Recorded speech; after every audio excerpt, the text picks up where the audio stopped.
Turquía ha experimentado un enorme crecimiento económico en los últimos años que la ha llevado a convertirse en la novena potencia mundial. De hecho, ya no tiene tan claro su gobierno eso de que entrar en el ya no tan selecto club europeo sea la mejor opción. Durante estos años se han llevado a cabo políticas de privatización de servicios públicos, de las telecomunicaciones, de las aerolíneas, de la tabacalera, de la red eléctrica, de bancos y de recursos hídricos, así como de terrenos públicos, autopistas y de todo lo que fuera necesario. También se ha producido una fuerte inversión en el mercado inmobiliario y en las grandes obras civiles. ¿Le suena? Y como todo crecimiento llevado a cabo con técnicas neoliberales, el desarrollo turco se ha fraguado a costa del aumento de las desigualdades sociales. En las protestas hemos visto entre una marea de banderas turcas las banderas multicolores de la izquierda y ese ambiente de revuelta e indignación que siempre huele a gases lacrimógenos. Pero poco sabemos en el Estado español de lo que está ocurriendo allí. Sin embargo, qué difícil es no sentir simpatía por esos manifestantes que se enfrentan a unos Robocops muy parecidos a los nuestros. Mientras, en las demás tertulias hablarán de Bárcenas y de Marta del Castillo, nosotros vamos a querer hablar de Turquía. Volveremos después del frenopático, no se vayan, adelante vídeo. Esta es una gran nación. La Asamblea de Majaras, se ha reunido la Asamblea de Majaras, ha decidido mañana sol y buen tiempo.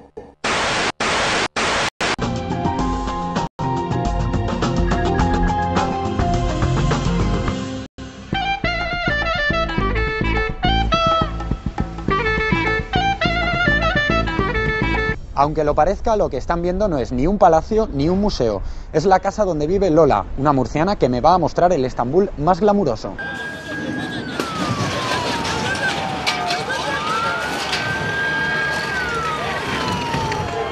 El barrio de Ortaköy es un barrio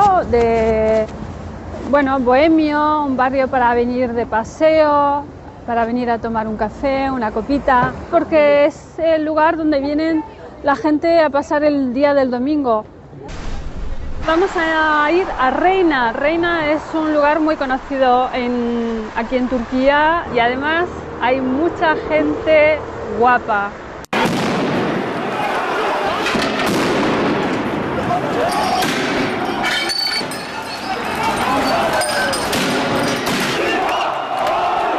En verano hay mucha gente que llega en sus yates. Desembarcan en el embarcadero de aquí y justamente entran desde el mar. Las protestas que inundaron las calles de Turquía se saldaron con varios muertos y miles de heridos. ¿Tú cómo estás viviendo la crisis? De momento no me está afectando.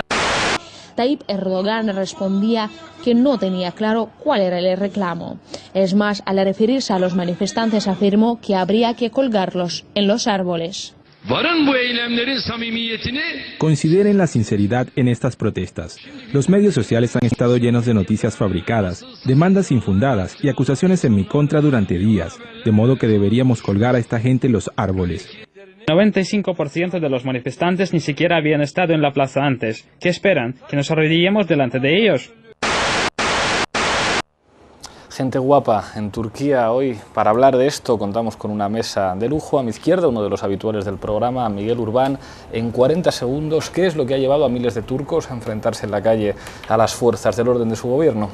Hombre, yo creo que lo primero, no hay una única cosa, o sea, no hay un único motivo que pueda decir que por esto se ha movilizado. Yo creo que es algo más que los árboles de una plaza o que el poder beber alcohol más barato, ¿no? Yo creo que lo que hablabas tú en el propio monólogo sobre las privatizaciones que se llevan haciendo durante tanto tiempo en Turquía, la aplicación de un modelo neoliberal y sobre todo un gobierno cada vez más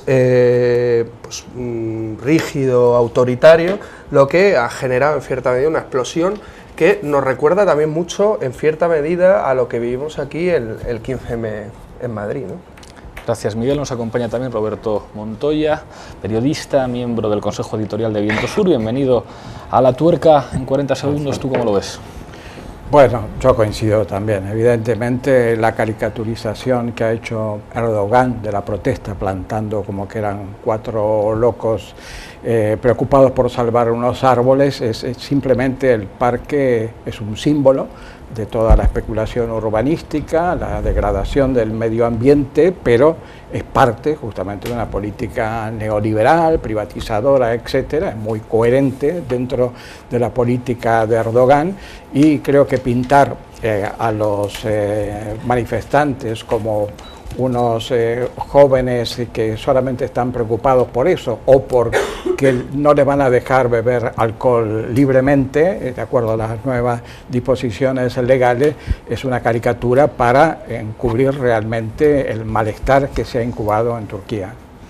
Gracias. Se estrena esta noche en La Tuerca Blanca López, periodista, es corresponsal del diario El País en Turquía. Bienvenida, 40 segundos. Gracias, Pablo. Pues yo estoy de acuerdo con mis compañeros, creo que el parque es un símbolo, y lo que estamos viendo es que la gente de Turquía está harta, ha hecho basta la deriva autoritaria de Erdogan de los últimos años, desde el 2008 sobre todo, y también es interesante ver la reacción de Erdogan, que está dejando muy claro que no es ni un demócrata como él se presenta en Occidente, ni es un islamista moderado como también se presenta, porque se está metiendo en las vidas de la gente y está llamando a la confrontación, y tampoco es un líder que está a la altura de la situación actual, porque la forma que está encarando la crisis y cómo está criminalizando a las personas que ejercen su derecho de protestar, pues es patético desde mi punto de vista. Gracias, Blanca. Nos visita hoy por primera vez también en el plató Carmen Rodríguez, investigadora en la Universidad Autónoma, especialista en estudios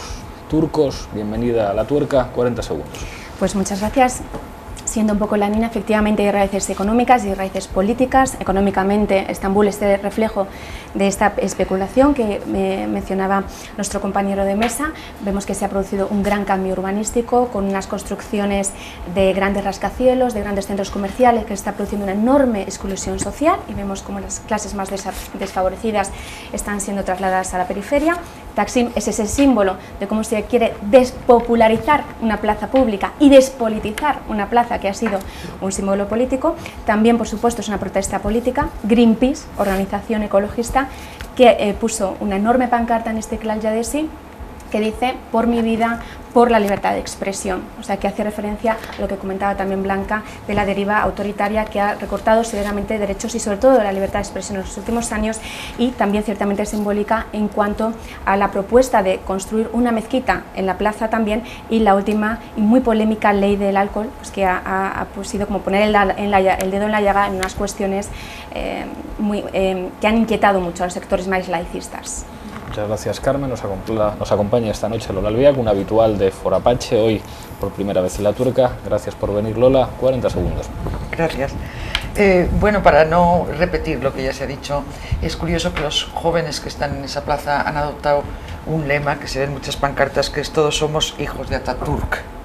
Y entonces ahí es cuando esa actitud insensible del primer ministro Erdogan, y luego desafiante, diciendo que el proyecto no se iba a parar, hicieran lo que hicieran, ha retroalimentado esas manifestaciones, les ha dado un tinte político, y bueno, está siendo una revuelta contra el autoritarismo, creo yo, justo en el que se presenta como bastión del islamismo democrático, pero todo en una zona donde Turquía era el polo de estabilidad, una región muy volátil, muy inestable.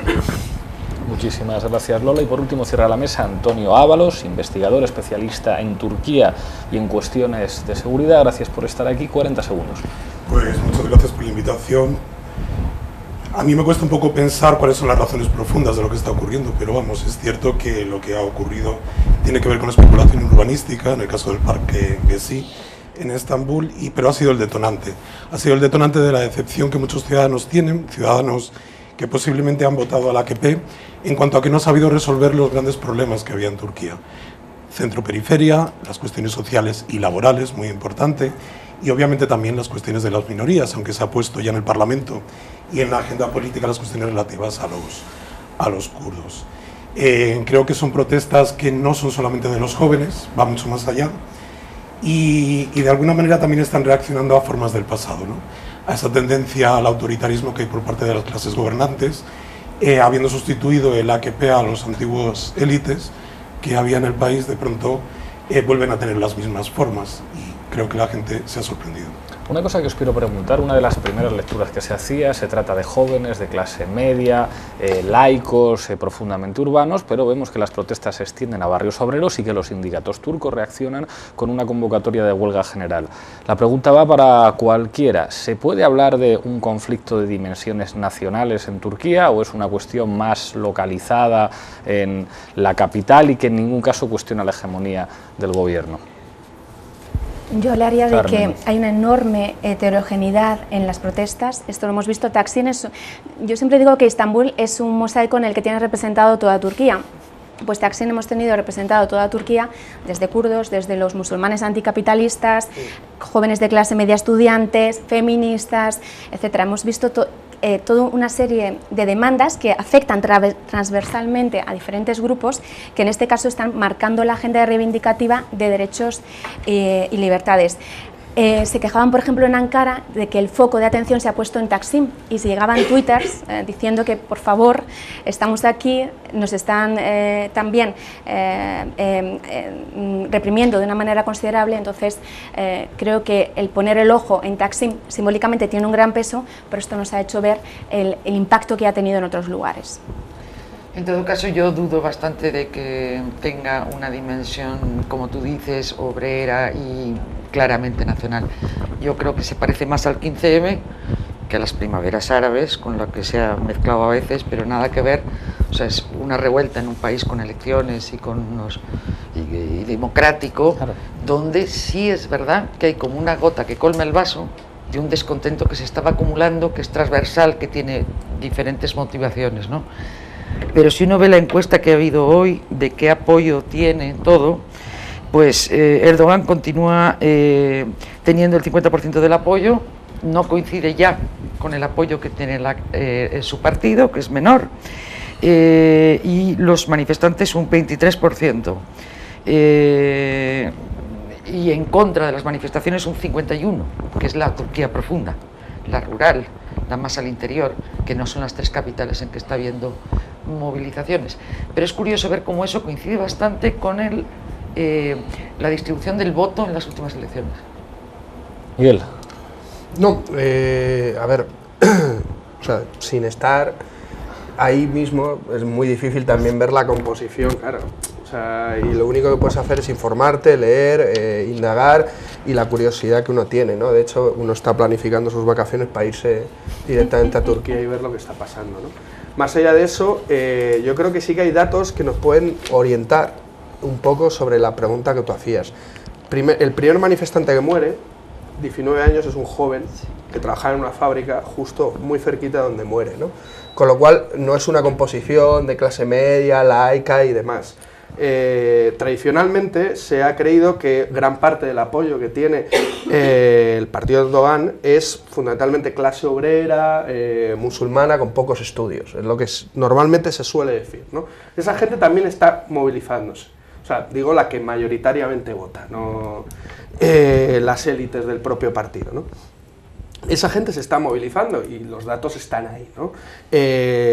Yo para los nombres soy muy malo, pero por ejemplo, un Ranille, que es uno de los barrios obreros de Estambul, por ejemplo, salieron más de 10.000 personas, que es donde muere este chico, ¿no? O sea que sí que parece que hay una composición obrera fuerte, ¿no? Yo creo que la diferencia con las primaveras árabes o las revoluciones, por lo menos en Túnez y en Egipto, primero es la represión tan brutal que hay en los primeros momentos. O sea, en Túnez y en Egipto estamos hablando de que en los primeros días mueren cientos de personas. O sea, que es diferente, yo creo que eso es significativo. Confirmaría lo que dice Lola, de que es más 15M que... Sí, pero con una cultura diferente a la que tenemos aquí, por ejemplo, en el tema de la violencia. Yo sí que he podido estar y he visto manifestaciones el 1 de mayo, por ejemplo, en Estambul, y no son comparables a las profesiones que vemos aquí en el 1 de mayo. O sea, el nivel de confrontación es totalmente distinto, ¿no? Eso es en primer lugar, y la cultura de la violencia es totalmente distinta a la que hemos podido ver en el 15M. Yo no veo las barricadas en Sol que hay en Trasgreen y la forma de repertorio de acción colectiva de enfrentamiento con la policía que están teniendo, ¿no? Yo creo que es diferente. La diferencia, además de la violencia, es la implicación tan importante y decisiva que tuvo, en cierta medida, la clase obrera organizada en Túnez y en Egipto, con las convocatorias de la huelga general del 14 de enero, en el caso tunecino, y con la posibilidad de la paralización del canal de Suez en Egipto. Veremos cómo sale la convocatoria de la huelga general, pero por lo que yo estoy leyendo no hay realmente una convocatoria clara de huelga general. Hay llamamientos a la huelga general, pero no hay una central sindical controlada como podría ser la UGTT por elementos de izquierdas. Eso no existe en Turquía. Roberto. Sí, yo estoy de acuerdo en general con lo que estamos diciendo y también pienso que es muy difícil que esto trascienda hasta convertirse en un tema de desafío pleno al poder, por las características que tiene hasta ahora y por las diferencias que estoy de acuerdo que esto tiene con cualquiera de los procesos de la llamada primavera árabe, que en algunos casos ya es un poco otoñal, ¿no? Pero la cuestión también es que Erdogan está perdiendo mucho los papeles en todo esto, ¿no? Es decir, si en su propio partido se alzaron voces del viceministro, del presidente de la República, haciendo planteamientos más conciliatorios, que era lo que se suponía para un gobierno que se reivindica como un interlocutor válido para laicos y para religiosos y con su islamismo moderado, democrático, etcétera, pero se está viendo que está asumiendo un papel de una soberbia impresionante, sabiéndose respaldado por 3 procesos electorales con una mayoría muy amplia, y eso le puede perjudicar muchísimo. Ya el propio Occidente, interesado en tener a alguien tan importante en una zona geoestratégica como esa, le está llamando la atención diciendo, a ver, que esto no degenere y que no pierdas el control. Yo creo que lo están llamando para que ceda, reconozca culpas, como hicieron los otros, y busque lazos de convivencia, porque si no, no va a poder seguir jugando el papel que desde hace muchos años intenta jugar, como el gran equilibrista.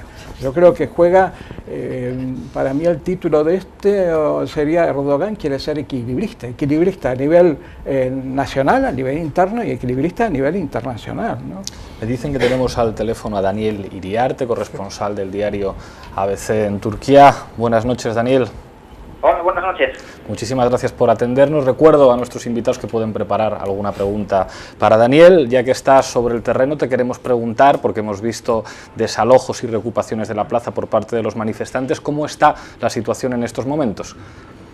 Ahora mismo el ambiente es bastante festivo. De hecho, hay un piano real dando un concierto. Está siendo un momento bastante emotivo y bastante bonito. Y bueno, en las pausas los manifestantes cantan en cada lugar Taksim, en todas partes Resistencia. Entonces está habiendo momentos bastante emotivos. La policía está rodeando toda la plaza, pero por ahora no hay ninguna tensión. En todo caso, el primer ministro Recep Tayyip Erdogan hoy ha dicho que el problema tiene que estar solucionado en 24 horas, de modo que no sabemos si lo que tiene en mente es una solución negociada o un desalojo por la fuerza esta noche. Esta noche veremos. Adelante, Carmen. Daniel, un saludo. Soy Carmen Rodríguez.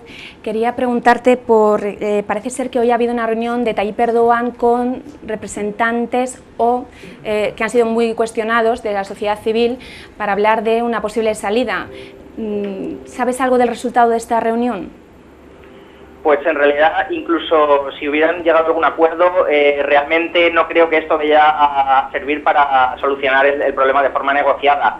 La plataforma de solidaridad con Taksim, que son los organizadores del campamento desde el primer momento, han emitido un comunicado diciendo que en esta plataforma hay 69 grupos y que los participantes en la reunión con Erdogan pertenecen a solo uno de estos grupos. Es decir, que hay otras 68 facciones o agrupaciones que no se sienten representadas por las personas que han ido a negociar en su nombre. De modo que no creo que esto vaya a servir para nada para suavizar la tensión. De hecho, algunos portavoces han dicho que después de la violencia utilizada ayer contra los manifestantes no están dispuestos a reunirse con Erdogan, ni siquiera aunque él lo pida. Miguel. Hola Dani, ¿qué tal? Soy Miguel Urbán. Estábamos hablando justo antes de que entraras tú sobre la posible huelga general, ¿no? De la convocatoria de una huelga general. ¿Qué hay de verdad realmente en la capacidad de la convocatoria de una huelga general ahora mismo en Turquía? Bueno, el primer ministro de todas maneras sigue siendo bastante popular. A ver, aquí está claro, la protesta está siendo bastante mayoritaria y es cierto que hay un sector de la sociedad que se siente muy alienado por las últimas políticas, tanto la deriva hacia el autoritarismo como el proceso de islamización forzosa del gobierno. Pero Erdogan ha ganado 3 elecciones, 2 de ellas con mayoría absoluta, y no nos olvidemos de que en 2007 tuvimos un fenómeno parecido de manifestaciones masivas en contra del gobierno, y sin embargo después de eso Erdogan volvió a ser elegido, aumentando su número de votos y consiguiendo su segunda mayoría absoluta. Yo creo que ahora mismo la oposición no está lo suficientemente fuerte como para plantear algo como una huelga general. Realmente sería una herramienta de presión bastante potente hacia el gobierno, pero no creo que el movimiento de oposición sea lo suficientemente fuerte. Mayoría silenciosa. Blanca. Hola Dani, soy Blanca. ¿Qué tal estás? Tengo una pregunta. Hay convocadas manifestaciones pro AKP el día 15 y 16 en Ankara y en Estambul.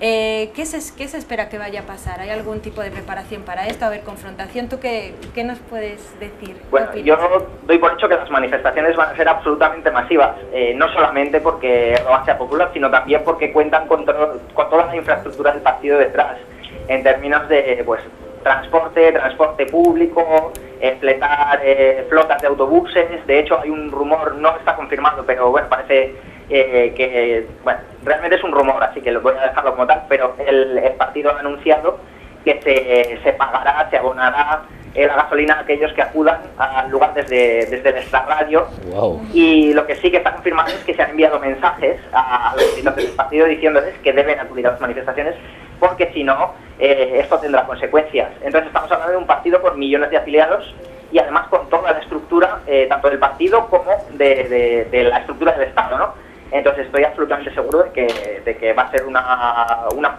prueba de fuerza del Partido Justicia y Desarrollo, y que vamos a ver 2 eventos, hay uno en Ankara y otro en Estambul, realmente multitudinarios. Y la última pregunta de Antonio. Sí, hola, buenas noches, Daniel. Soy Antonio Ábalos. Te quería preguntar qué está ocurriendo con la información. ¿Está llegando la información realmente a la gente? A la gente le está llegando información, pero sobre todo a través de las redes sociales. Le está llegando la información a la gente que quiere informarse de todas maneras, porque las cadenas principales pues no realmente desde un principio no han estado informando. Realmente hay un apagón informativo ordenado por el gobierno, igual que ocurrió con el atentado de Reyhanli recientemente. Entonces supongo que la mayoría habréis escuchado historias, ¿no? Durante los primeros días de las protestas, cuando los enfrentamientos eran más duros que nunca. Las principales cadenas estaban emitiendo programas de manualidades, de cocina, de desfiles, de animales, de ahí todas las bromas que han surgido sobre los manifestantes y los pingüinos, ¿no? Porque realmente CNN Turk, por ejemplo, una de las principales emisoras privadas, emitía documentales de pingüinos en ese momento. Pero la mayoría de la gente que quiere estar informada de lo que está sucediendo puede hacerlo. También es verdad que se están propagando algunos bulos a través de Twitter y de Facebook. Hay fotomontajes, se ha hecho famoso un fotomontaje de un policía persiguiendo a un niño que es falso. Realmente las 2 fotos pertenecen a momentos diferentes y no tienen nada que ver. De modo que es un poco peligroso en el sentido de que nadie chequea la veracidad de la información. Entonces, hay un ataque por parte del gobierno, hay un temor hacia las redes sociales. No solo Erdogan, sino también otros representantes de su gobierno han arremetido contra Twitter. Erdogan lo ha llamado un creador de problemas. Uno de los portavoces ha dicho que Twitter, mal utilizado, es peor que un coche bomba. Entonces, realmente información hay, pero hay que tomarla a veces un poco con pincitas. Muchísimas gracias, Daniel. Te hemos exprimido Muchísimas gracias, Daniel. Te hemos exprimido bastante esta noche. Esperamos contar contigo en el plató cuando estés por Madrid. Muchas gracias. Ya parece que le han debido cortar el teléfono. Sí, lo de Twitter la verdad es que es terrible. Decía Pascual Serrano que cuando un periodista utiliza como fuente un tuit es como si dijera escuchado en un bar, pero aún así parece que las redes sociales están siendo cruciales. Una cosa que os quería plantear a propósito, muchos sois periodistas, del papel de los medios de comunicación y en particular el tratamiento de los medios de comunicación españoles que insisten en presentar al régimen turco como una dictadura. Nuestro amigo Henri Levy escribía desde El País: Turquía debe retomar su marcha hacia la democracia. Se refería a Erdogan como el rey Erdogan y lo describía como un nuevo sultán. El diario La Razón decía: no me sorprende en absoluto su postura, Erdogan es un dictador y los dictadores nunca se retractan, y ABC titulaba su noticia como Taksim es el Tahrir turco contra Erdogan. Y sin embargo sabemos que Erdogan se presenta a las elecciones, las gana, tiene mucho apoyo. ¿Por qué este interés de los medios españoles y de algunos medios europeos por presentar al régimen político turco como una dictadura? Bueno, yo no sé si hay tan claramente esa intención detrás, pero lo que sí es cierto es que hubo un cambio de percepción hacia Turquía después de los atentados del 11 de septiembre. Turquía estaba en un camino relativamente rápido para asociarse muy estrechamente con la Unión Europea, y de repente ese cambio que hubo con el cambio de siglo en el acercamiento de Occidente hacia el mundo árabe, la invasión de Irak, todo eso, la entrada de Turquía o una asociación estrecha de Turquía con la Unión quedó absolutamente relegada y se cambiaron las condiciones incluso sobre la marcha de ese ingreso eventual de Turquía.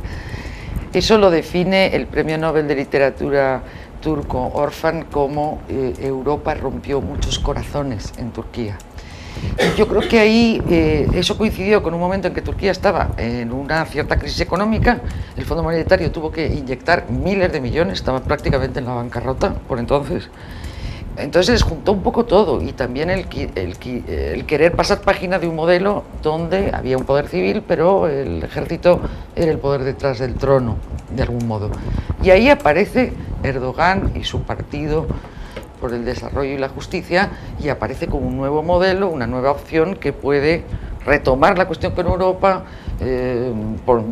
reducir el ejército a los cuarteles, y aquella apuesta no le sale bien porque Europa no responde. Y yo creo que junto con la invasión de Irak casi decide a las élites turcas a dejar de mirar tanto a Europa y venderse como, bueno, empezar a mirar mucho más a Oriente y venderse como el puente de Oriente que siempre ha sido, pero donde hacer su riqueza en Oriente. Y de hecho, durante toda la etapa esa convulsa de lo de Irak y todo eso, Turquía prospera enormemente porque a fin de cuentas es un país de la OTAN, donde además hay fuerzas de la OTAN, entonces era un país de paso, que no olvidemos que tiene frontera con Irán, con Irak, con Siria. Entonces ellos se han vendido así y creo que han hecho bien, y eso les ha dado un crecimiento imparable de una media de 5% del Producto Interno Bruto. Pero yo creo que al final Erdogan empezaba a creérselo demasiado. Esa apisonadora de votos yo creo que le ha hecho creer que no tiene que mantener esa equidistancia equilibrista y que puede jugar al islamismo por la vía de facto. Hay muchas palabras pedidas, estamos en el ecuador del programa, os pido que seáis breves. Roberto.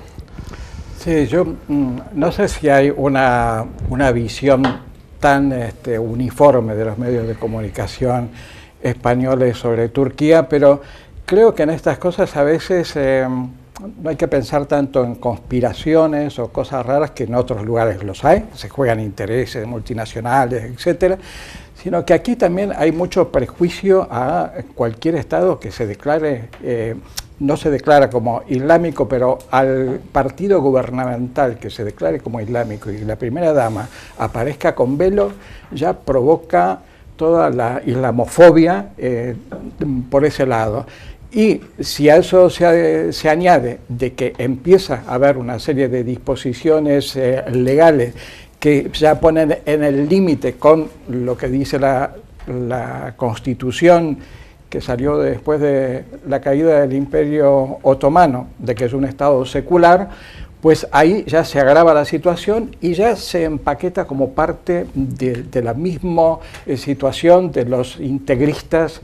Y si a esto le sumamos que hay verdaderamente una gran cantidad de periodistas detenidos y que hay una coerción constante a la prensa al punto de que muchos se autoinhiben de dar información o editorializar, pues ahí ya tenemos el tema completo, ¿no? Me hace recordar, aunque no tiene mucho que ver con esto, que yo nací en Argentina, y en Argentina, que ha habido inmigración de muchos países árabes, se llama a todos los árabes, y a los árabes se llama turcos a todos, se llama a los sirios, a los libaneses, de cualquier país se llama, como se llama a gallegos a todos los españoles, ¿no?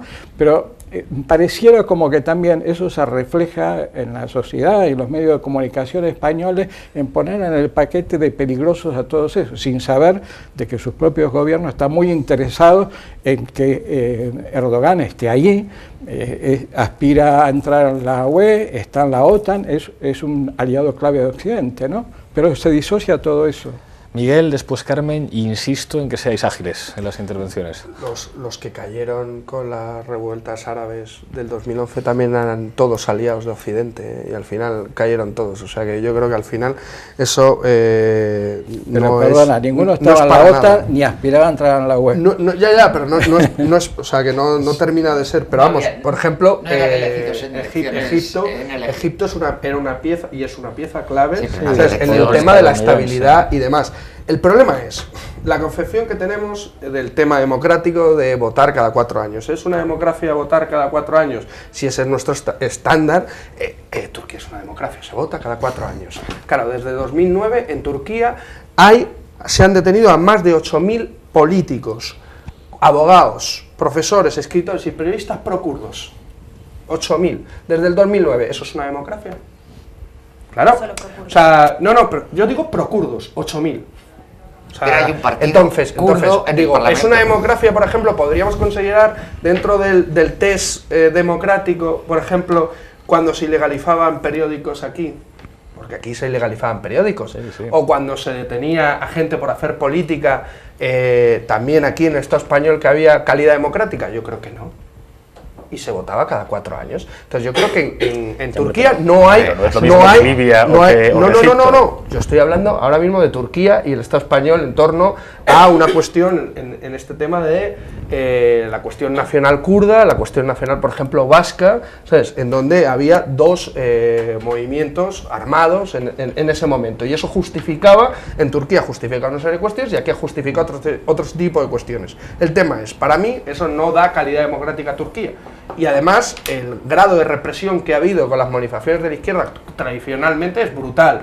La persecución a la prensa que ha dicho Roberto también es brutal. Lo único, acabando, Miguel, y con esto termino, es por ejemplo, en donde desde el 2003 hasta ahora el 20% de la población más rica tiene el 50% del Producto Interior Bruto del conjunto de Turquía, y el 20% más pobre un 6% simplemente, ¿no? Eso también es una democracia, o sea, depende de lo que entendamos por estandarte. Lo único es, aquí se ha roto, y yo creo que es claramente, o se puede romper el modelo turco que quería presentarse como tal para la ribera sur del Mediterráneo. Ahora vamos por este lado de la mesa, pero tenemos al teléfono a Santos Chiches, que nos trae el control de redes sociales. ¿Cómo está Twitter, Santos? Buenas noches. Buenas noches, pues vamos a comenzar. Las redes sociales han destacado principalmente la brutal represión puesta en marcha por el régimen turco, con ejemplos como este de Defensa de Madrid. La represión en Turquía es desproporcionada y brutal. Un hombre herido grave en Ankara. También ha sido muy comentada la heroicidad de los manifestantes, como vemos en este tuit de Santiago Romero. Manifestante se mete debajo de la rueda del camión de la policía para evitar que avance. Otro aspecto muy destacado, como nos muestra Javier Parra, ha sido el componente social y anticapitalista de la protesta. El Che recorre las calles de Turquía. Por otro lado, han sido inevitables también las comparaciones entre la Revolución Turca y las movilizaciones sociales en España, con mensajes como este de Rodrigo.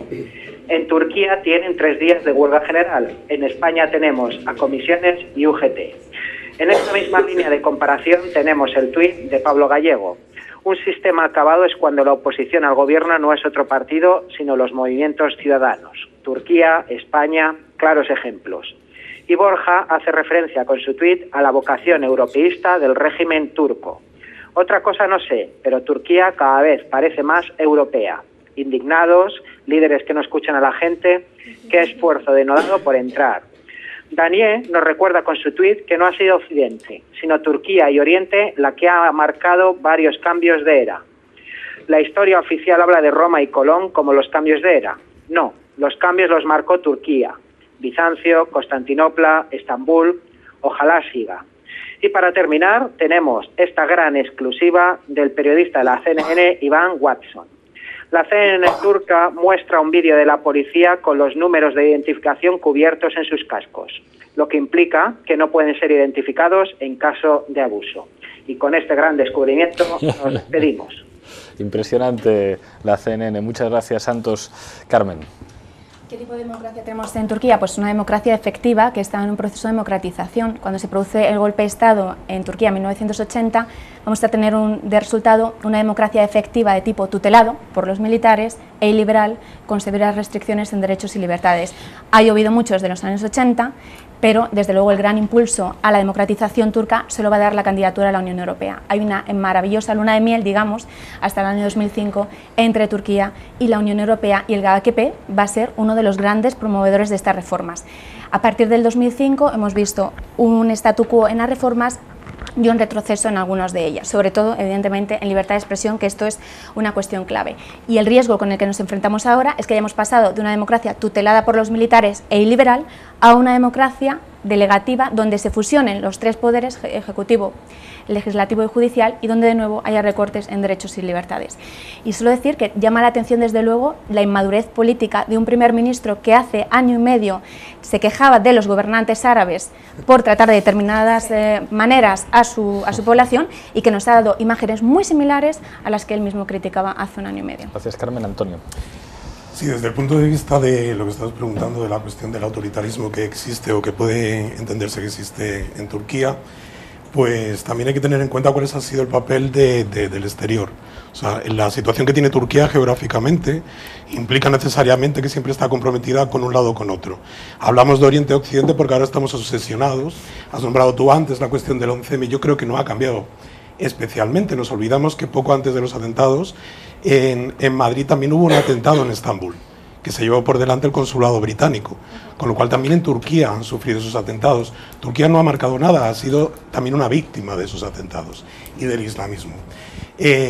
Tanto Estados Unidos como la Unión Europea, decía, tienen algo que ver, pero también está ahí Rusia y también está África, o sea, está en la encrucijada absoluta. Es un paradigma desde todos los puntos de vista. Estados Unidos, pues bueno, sí, ha apoyado más a Turquía, pero con eso de tener un miembro de la OTAN, también como estabas comentando antes, en la región para poder resolverle algunos problemas, Irak, Afganistán, actualmente con Siria, pues también es una respuesta hacia los ciudadanos estadounidenses que están realmente cansados ya de mandar tropas, de sentirse muy implicados en la zona. Entonces lo han utilizado y a cambio ha dejado de apoyar de alguna manera el proceso de democratización. Y luego la Unión Europea ha sido muy cobarde.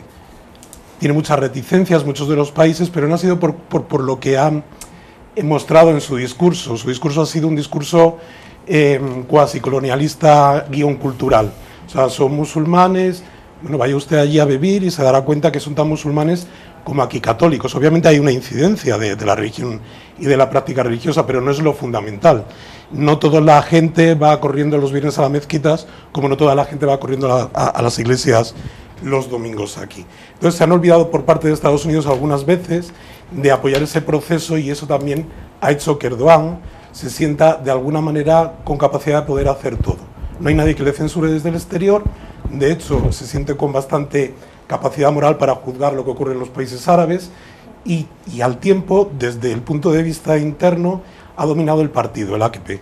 Y el AKP no es solamente Erdogan, hay muchas corrientes dentro. El AKP vendría a ser el equivalente, hablando de las distancias, el tiempo y las circunstancias, de lo que fue UCD en España. Entonces, es un movimiento que es conservador, esencialmente. Hay un grupo que sí es tradicional religioso, como también lo pudo haber aquí dentro del Partido Popular, o lo había en UCD en aquel momento, Y posiblemente veremos, después de todas estas grandes protestas, que el AKP empieza a temblar. Y eso quizás sea la consecuencia más importante. Es obvio que las protestas no van a parar, pero empezará a resquebrajarse. El resultado pues es bastante difícil de prever, pero hay muchas cosas que se están discutiendo al tiempo. Blanca. Sí, no quería entrar si es en una verdadera democracia, ¿no? Yo quería apuntar que Erdogan planteó en 2011 crear una nueva constitución. Él no se puede presentar otra vez como presidente, ya tiene 3 turnos, entonces él quiere cambiar el sistema para hacerlo un sistema presidencialista y él poder presentarse como presidente y seguir en política. Él en las últimas elecciones, siempre que salía en un discurso, siempre salía en cámara, tenía detrás una foto de Atatürk, que es el fundador del actual Estado turco. Él se presenta como un nuevo Atatürk, quiere cambiar Turquía de una forma pues diametralmente opuesta a lo que quería Atatürk, pero simplemente es un cambio que él está imponiendo. A mí me da la sensación que incluso copiando los métodos que usó Atatürk en aquel entonces, ¿no? Y se siente legitimado para ello y se está, después de 10 años, 11 años ya en el poder, se ha endiosado. Y a mí hay algo que de las protestas, que no es sobre democracia, pero que me está gustando mucho en España, la reacción de la gente en las redes sociales cuando ve noticias sobre lo que está pasando en Turquía. La percepción está cambiando mucho. Antes, cuando veías los comentarios en la prensa, todo el mundo volvía, por ejemplo, al tema del genocidio armenio. Decía, todo muy bien, pero los turcos son unos genocidas y mataron a los armenios y tal. Ahora, eso está ahí, evidentemente, pero también están viendo que es un pueblo combativo, que es un pueblo que lucha y que es un pueblo que no es tan distinto a nosotros y al europeo. Yo creo que eso es un punto muy positivo a tener en cuenta. Le doy la palabra a Roberto y a Carmen, pero os quiero preguntar una cosa, porque aquí hay uno de las personas que está escribiendo en el chat que hay en la emisión en streaming del programa, un feligrés que pregunta por su iglesia, dice, bueno, ¿y cuál es el papel del Partido Comunista Turco en todo esto? Os quería preguntar qué dice, qué hace, qué papel está representando la izquierda turca en las movilizaciones, pero me pedía la palabra Roberto. Sí, yo quería tocar de otro tema que me parece que ha estado un poco al margen de la charla, ¿no? Que es el papel mundial que juega, el papel regional y mundial que juega Turquía, ¿no? Es decir, no creo que Turquía simplemente le sirve a la OTAN para resolver algunas cosas, sino que creo que juega un papel muy importante. Es decir, por su enclave geoestratégico está con un pie en Asia, está con un pie en Europa, con frontera con el mundo árabe, y eso lo hace valer. Evidentemente Erdogan lo utiliza para autoelegirse como una potencia regional que puede ser muy útil para unos y para otros. Para el mundo árabe puede ser un interlocutor más válido que cualquier otro país de la región, y evidentemente que Israel, que es la otra potencia sobre la cual Estados Unidos y Europa deposita más expectativas.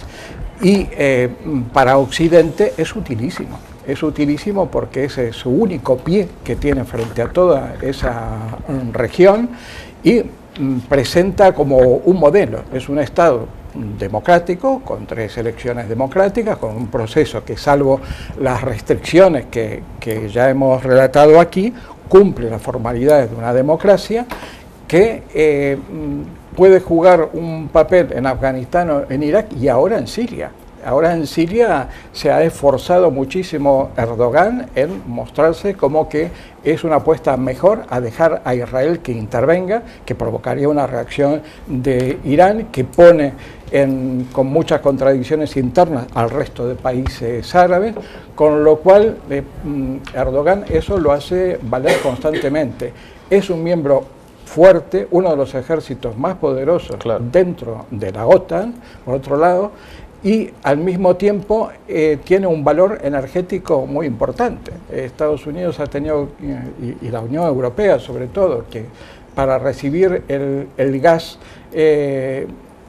necesita una puerta hacia el Mediterráneo, y hay el gran proyecto de la gas Pipeline, que es un gran proyecto que atraviesa varios países, Siria, Jordania, etcétera, pero que llega al Mediterráneo por Turquía, evitando pasar por Rusia, con lo cual es una cosa muy importante, muy atractiva, y sabemos lo que juega el control de los grifos de oro en Occidente. Han pedido la palabra Lola, Carmen y Antonio, pero antes tenemos a nuestro gran reportero Gorka, que estuvo en la Feria del Libro. Adelante vídeo, por favor. Turquía está en el punto de mira por sus revueltas y nosotros nos hemos desplazado a la Feria del Libro de Madrid porque sabemos que hay gente para preguntarles qué está pasando en Turquía. ¿Sabéis lo que está pasando en Turquía? Sí, bueno, sabemos que hay una revuelta ciudadana. Contestación popular muy fuerte contra algunas medidas del presidente del gobierno. Turquía ocupa un lugar muy importante en el equilibrio entre Oriente y Occidente. Siempre ha habido además unos enfrentamientos fuertes entre los más laicistas y los que propugnan una mayor vinculación del poder a la religión. ¿Tú crees que los medios de comunicación lo están cubriendo realmente como se debiera? Parece que no. Los españoles nunca van a cubrir bien una noticia de este tipo. Cuando el status quo y el poder establecido está entre medias, los medios siempre están coartados. Sí, poco a poco va habiendo más uniformidad y menos masa crítica en los medios de comunicación, menos diferencia entre unos y otros. Hablando de medios, te voy a enseñar 6 periódicos turcos. Yo supongo que tú de turco no sabrás como yo, que suspendí turco en el cole. Pero si te fijas y los lees, son los 6 periódicos con el mismo titular. A simple vista, teniendo en cuenta que todos los periódicos siguen el hilo del propio presidente, pues estamos en lo que estábamos hablando antes. Los medios difícilmente, cuando el poder establecido está de por medio, van a seguir otra línea que no sea la del propio poder establecido. Habría que dar la vuelta a la torca, ¿no? Y decir que es lo más antidemocrático de todo, ¿no? Me temo que hay ahí alguien que está diciendo, oye, a ver qué me ponéis en las portadas, ¿no? Hay una dictadura encubierta, vestida de democracia, que al final lleva a estas cosas de revueltas populares por imponer decisiones sin contar con el pueblo. El paro en concreto, ellos tienen un 8%, nosotros un 27% de paro.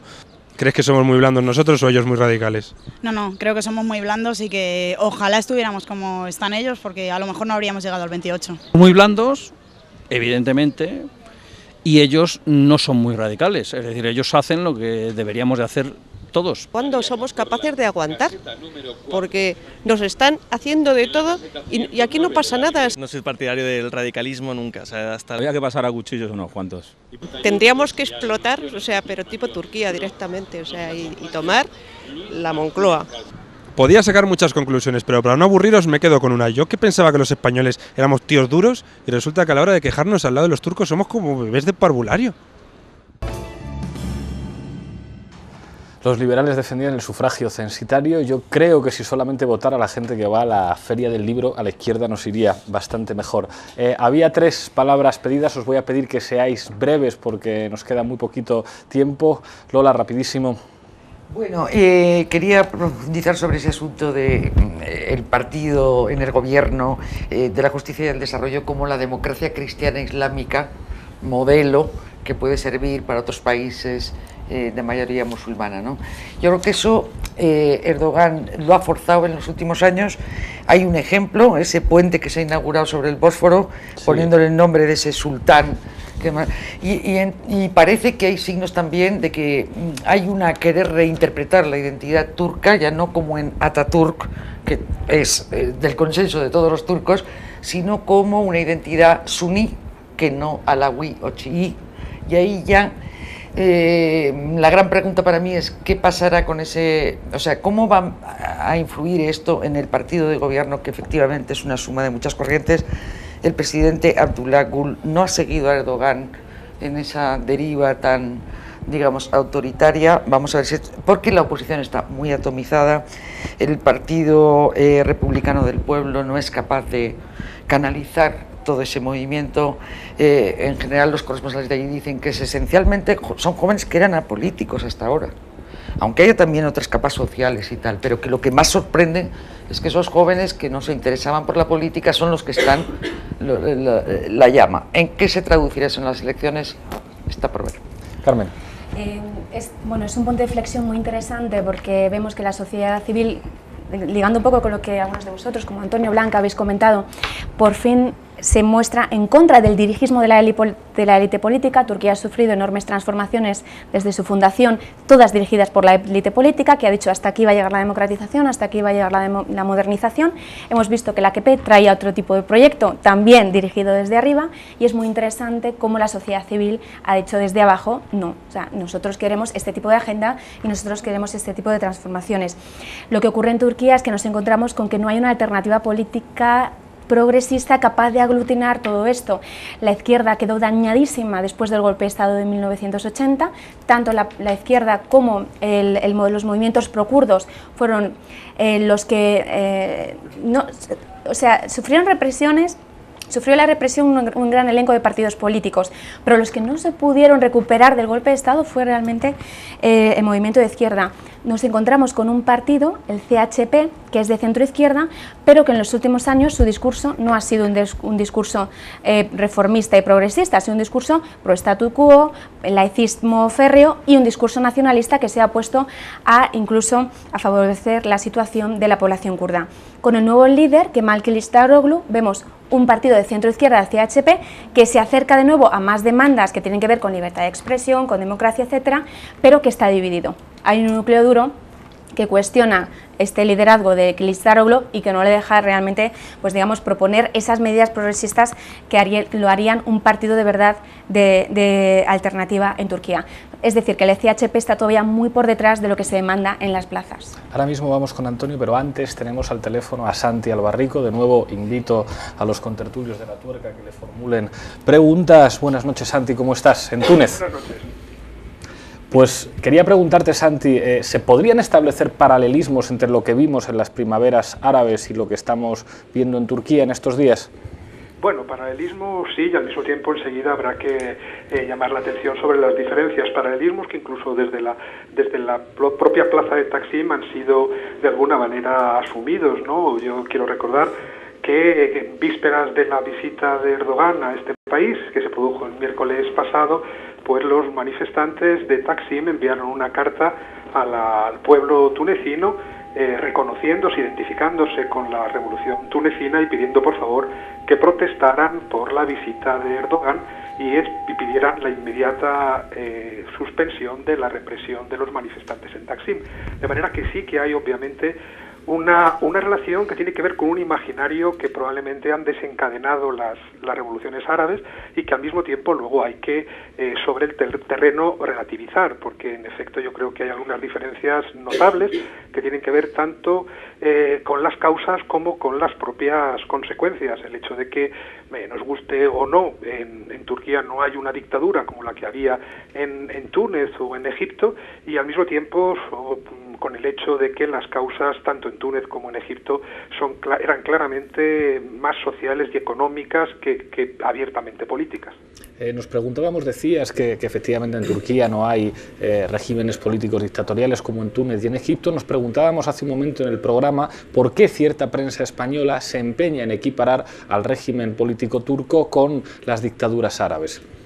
Bueno, sí, incluso habría que preguntarse más allá por qué son tan contundentes y tan severos con una democracia hermana y relativa como es la turca, y son tan tolerantes con sus propias policías y sus propios gobiernos. Basta recordar las represiones en Grecia o en España, con altísimo coste en términos de heridos y de detenidos, como para ver que las diferencias no son tantas.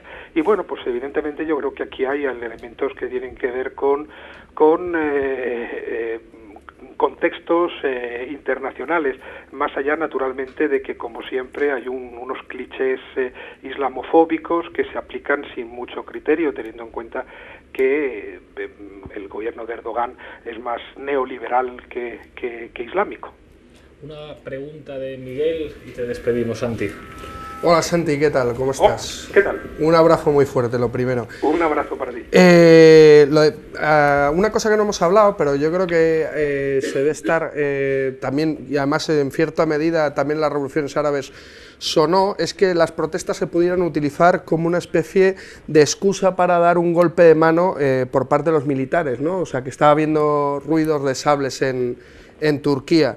La prensa árabe se está hablando sobre esto, eso sería una cosa en Túnez, y otra cosa si ha habido movilizaciones por parte del movimiento popular tunecino, del Frente Popular y demás en apoyo a sus compañeros turcos. Sí, empiezo por la respuesta a esa petición desde Taksim a la población tunecina. Fue relativamente exitosa, hubo una manifestación frente a la embajada y, por cierto, la policía tunecina tuvo que impedir que la policía turca a cargo de la vigilancia de la embajada cargara sobre los manifestantes tunecinos. Y respecto de la primera pregunta, bueno, pues lo que sabemos claramente es que, y esa es una diferencia grande, al contrario de lo que ocurre en el mundo árabe, sobre todo en Egipto o en Túnez, la ultraderecha de Turquía es más bien una ultraderecha laica vinculada al kemalismo y al nacionalismo militar, y por lo tanto de ahí pueden venir más bien las amenazas. Muchísimas gracias, Santi, por atendernos esta noche. Nos veremos pronto en Madrid. Gracias, un abrazo a todos. Hasta pronto. Tiene la palabra Antonio. Continuamos el debate. Muy bien, muchas gracias. Es una pena no tener más tiempo porque han surgido mil historias, ¿no? Primero, una pequeña precisión. No son alawíes, sino alevíes. Y es importante porque los alawíes están en Siria, son muy radicales, los alevíes es otra cosa, ¿no? Y pondría, pues, por resumir, quería hablar de muchas cosas, pero querría que reflexionásemos sobre la posición eurocéntrica que tenemos continuamente a la hora de analizar los países en donde la mayoría de la población practica el Islam, lo cual no quiere decir que los países sean musulmanes. El caso de Turquía está claro que el Estado es laico, la población no está secularizada, pero el Estado es laico.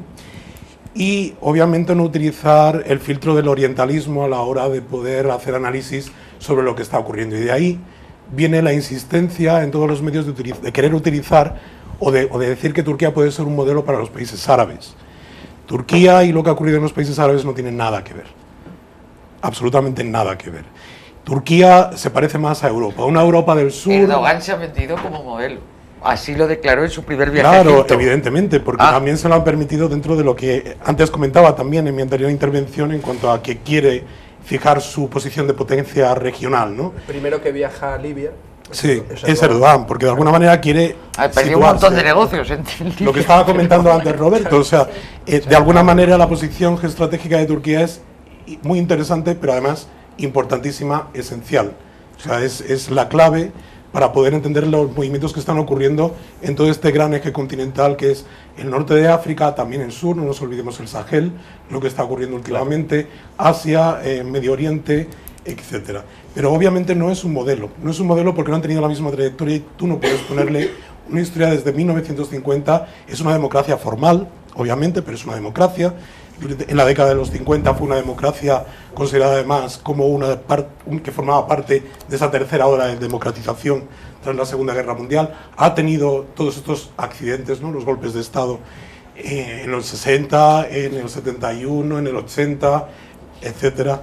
Entonces, no hay que olvidarse. Es muy importante también la posición con respecto a las cuestiones energéticas.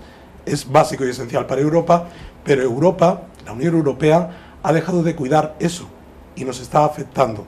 También parte de la crisis que estamos sufriendo tiene que ver con que se ha olvidado un poco de Turquía.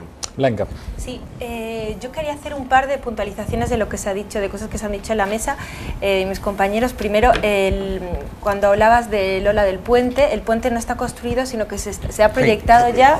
Pero el nombre... Sí, es Selim, es una persona que masacró a los alevíes en Turquía. O sea, en vez de ser un puente de conciliación, como lo quiere vender, es el nombre, bueno, no puede estar peor elegido. Detalles, sí, como el parque, vamos. Luego, aparte, el puente lo que va a hacer es acabar con el Bósforo, con las zonas verdes del Bósforo, que está protegido, es un parque natural, y están acabando con él. Y este puente lo que va a hacer es que Estambul, que ya son 17 millones de habitantes, se extienda y llegue hasta el Mar Negro, lo cual es una bestialidad, es una barbaridad. Eso por un lado. Luego, sobre el AKP y las diferentes posturas que estaba viendo, yo no estoy tan segura. Por ejemplo, Abdullah Gül, cuando salió hablando, ese es un poco de su papel dentro del partido. Erdogan siempre es una persona muy impulsiva y que busca siempre la confrontación, muy impulsiva el de la Gül. Pero son como Putin y Medvedev. Uno siempre es como poli bueno, poli malo, digámoslo así. Uno siempre da caña y el otro va detrás templando un poco gaitas, ¿no? Digámoslo así. Y luego, sobre los jóvenes, si son apolíticos o no, Yo cuando vivía ahí vi a los jóvenes manifestarse continuamente por muchos temas, por el tema de los derechos de los gays, por el tema de los kurdos, por los periodistas cuando los encarcelaban. Entonces yo no me atrevería a definir a los jóvenes como apolíticos, por lo menos en Estambul, sino todo lo contrario. No, sobre todo porque algunas veces es una cuestión económica y no tienen dinero. Entonces... Nos queda un minuto de reloj, me pedía la palabra Miguel, me la pedía por aquí también Roberto. Si queréis intervenir, dividimos ese minuto. Pues ahí lo tenemos, 30 segundos y 30 segundos de reloj y nos vamos. ¿La izquierda dónde está? Bueno, pues ¿dónde está la izquierda en el 15M? ¿no? Al final todo es ¿dónde está lo mío? ¿Sabes?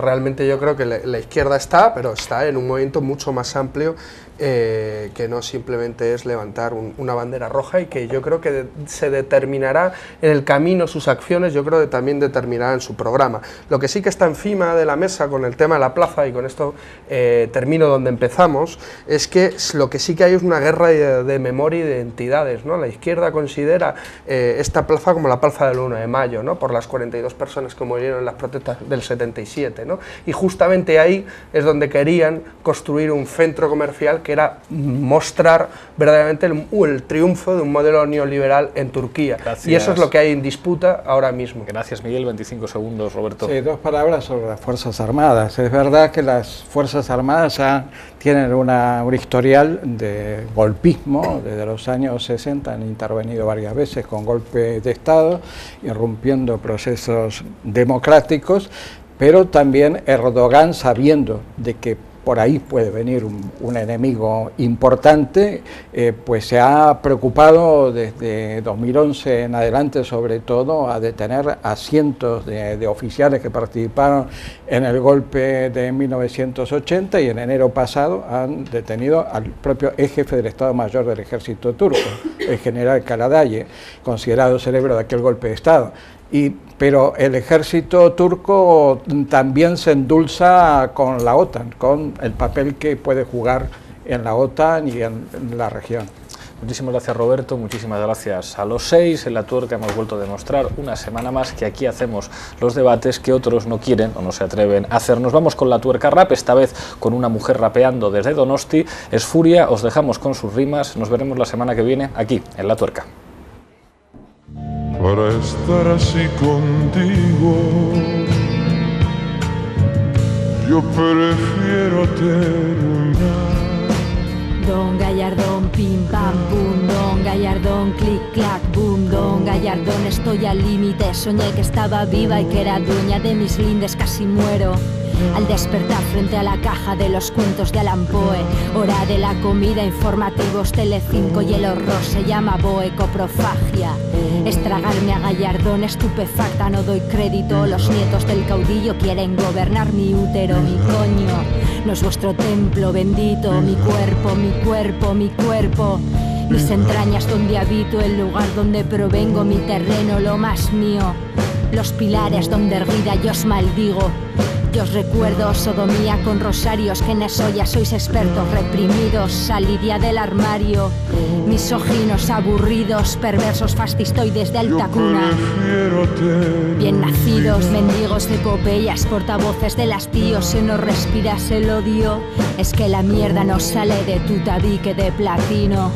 A vosotros os dedico mis vómitos matutinos, mi cuenta en números rojos, mi hipoteca, mi no piso. Mis 12 para 13 años, mi futuro sin estudios, mi vida en el precipicio. ¿Quién es aquí el asesino? Quiero pedir un deseo antes de morir de tedio, de escuchar vuestro discurso del machista rancio clero bajo palio. Feminismo en las aulas y aborto retrospectivo. Don Gallardón, pim pam pum, Don Gallardón, clic clac boom, Don Gallardón. Si tienes pasta, tu familia de fachas hipócritas apoquina pa' que aborte la niña, pero ni una palabra de cara a la galería. Si eres pobre, lo tienes todo en contra. Yo prefiero terminar. No importa lo que quieres, si te mueres o revientas. Derechos reproductivos y sexuales para todas ya. Mira mi cara, me convierto en la Black Mamba ante el diluvio de mezquinos del gobierno. Robáis a vuestra madre y pretendéis darnos lecciones de dar vida. Estamos hartas, no pedimos perdones ni permisos a la carta. Que conste en acta aquí y en China, la mierda, el Varela, el gobierno y el foro de la familia.